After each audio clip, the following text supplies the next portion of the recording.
Hi guys! Welcome back to my channel. Okay, for my next video guys, ito yung dinner treat sa akin ng husband ko nung na-receive ko yung Google AdSense pin ko. Kasi daw, once na makasahod na ako sa YT, ako na naman daw ang manlibre sa kanya. So, nag-dinner date po kaming dalawa lang. Gi-treat niya ako sa Yakimate. So, buffet siya, eat all you can. Okay, so please watch this guys, and please don't forget to like this video, and please comment down below. Thank you.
guys, so pauwi na kami.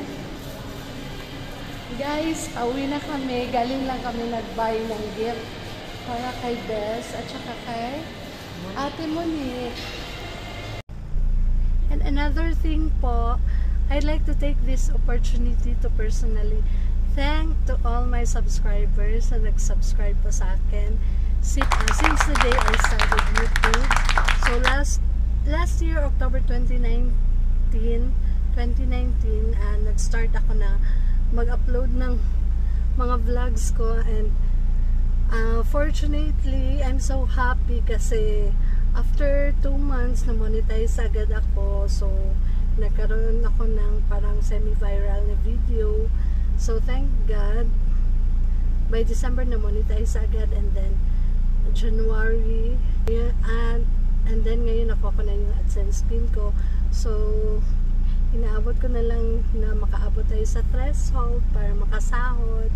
So thank you guys for the support, my family, my friends, lahat ng mga kakilala ko, my relatives, and of course my mga kapatid ko, mga pamangkin na always sumusuporta at nanonood ng mga videos ko.